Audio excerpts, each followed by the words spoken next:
Yes, people. Then we are in the program that directly talking about Robert F. Kennedy as a health minister and his MAHA movement. So I won't start the film now, and I drink my coffee and I enjoy my thing. Diabetic cutoff used to be over the past 70 or so years since that became a marker. So that's been gerrymandered It's been as well. slowly coming down, and you would say, well, why bring it down? It's because the easier it is for people to stumble over, the easier it is to diagnose, and then the easier it is to say, I need to give you a drug. And that is what I believe is partly at the heart of the glucose-centric paradigm. You can't drug insulin. It's too stubborn. There's no drug that's going to push your insulin down, but there are drugs that will push your glucose down. And so it's a hell of a way to diagnose someone with a problem sooner and give them a drug prescription, multiple drug prescriptions. But the great irony, or I would say irony as if it's an innocent mistake. Murderous irony. Yes, the more the clinician is pushing the glucose down, indeed, with some medications that push the insulin up even higher, they actually kill the patient more. Even though you've corrected their blood glucose problem, just the absolute proof, it's not the marker that matters. It's certainly not the marker that's causing disease. So the more aggressively you're giving the diabetic more and more insulin, type 2 diabetic, more and more insulin to push the glucose down, they become 3 times more likely to die from heart disease. You're literally tripling their risk. Which drugs do that? Yeah, that will be drugs like a class of drug called sulfonylurea, which is what's called an insulin secretagogue. It basically takes the beta cells and says of the pancreas that make insulin, say, hey, we know you're already working overtime. It's not enough. We need to put you in the gulag. You got to work double shifts, and we've bumped up. It drives the insulin levels up. That drives the sugar levels down. Yeah, so again. But it increases insulin resistance across time. That's exactly right. So they get fatter and they die faster. Cancer risk doubles. Alzheimer's risk doubles. It's because those aren't. How common are those drugs? Oh, extremely common. Even more common is just giving the type 2 diabetic insulin directly. You're literally giving them more of the very thing that's killing them. Okay, so distinguish between type 1 and type 2 diabetes before we go on. When you think about what makes a business truly successful, it's not just about having a great product. It's about having the right tools behind the scenes that makes... Given to diabetic, type 1 diabetics, if they eat... Well, you and I can both... There aren't a lot for some Canadians to be proud of, but Banting and Best, 2 legendary scientists from Ontario, were the first to discover the one hormone that was absent in type 1 diabetes. At the time, it was called juvenile onset, because it was something that would manifest around the age of 10 years old or so. But in type 1 diabetes, that is when the body has killed its own beta cells. Is that an immune problem? An autoimmune disease. It's an autoimmune disease. Yep. So the body has, for some reason, said to the beta cells of the pancreas, you don't look familiar, so we're going to kill you. And so the person has no beta cells, no insulin, no way to control metabolism, and they kind of burn to death, if you will, in a way. They just... What happens to type 1 diabetics if they eat nothing but fat? Yeah, well, that's a great question. In fact, this allows a transition into the actual dynamics of fat cells. So if you had in fact, if you look at the earliest diet that was given to diabetic, type 1 diabetics, before they started using insulin, it was almost entirely carnivore. Yeah. You look at these old-fashioned prescriptions, it was this much fatty meat. And it would say fatty meat. Don't eat meat that is too lean. Right. It's because these are fuels. Fat is a fuel that doesn't need insulin to tell it what to do. It can get into the cells of the body. The brain, which doesn't use fat, it readily uses ketones, which you'll make plenty of if you're burning a lot of fat.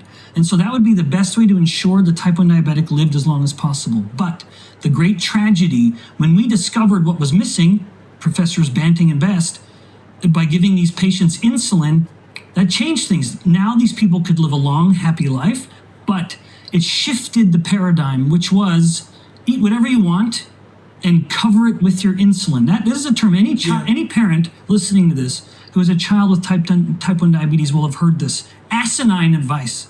This is a disease of not metabolizing glucose very well. Right. Why would we tell them? And that includes carbohydrates. Oh, yes. They're converted to glucose. That's exactly, yes, thank you. Yes, so all dietary carbohydrates are going to be converted to blood glucose to some degree or another. Some a lot, like the sugar bomb apple. Some very little, like a cruciferous vegetable like broccoli or something. The inedible vegetables. Yeah, exactly. The ones that you put in front of a newborn, a young little toddler, and they're going to push it off the plate because they inherently know, I don't want this.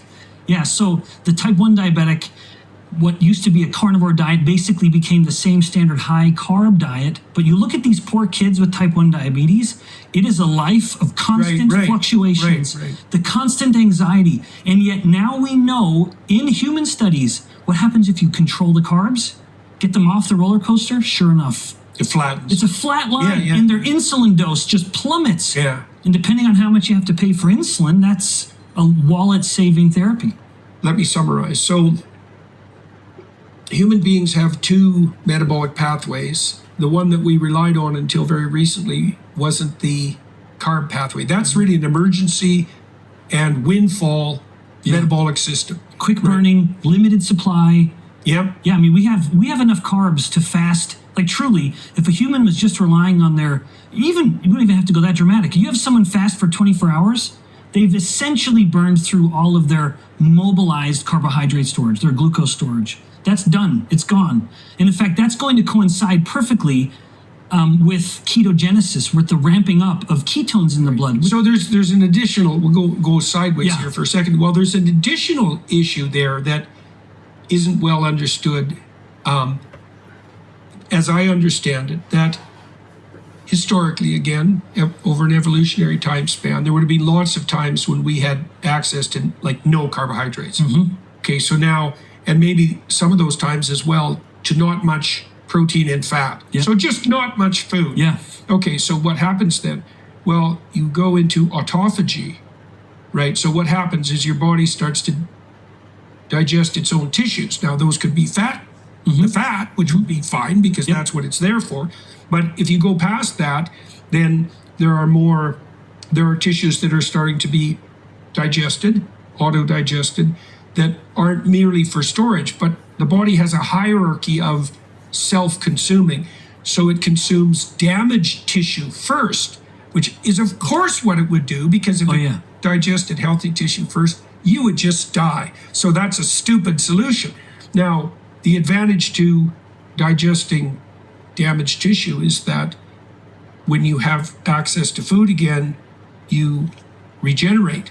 And so one of the consequences of being reliant on an emergency food supply continually, carbohydrates, is that you never enter an autophagy condition. And so you don't repair yourself very well.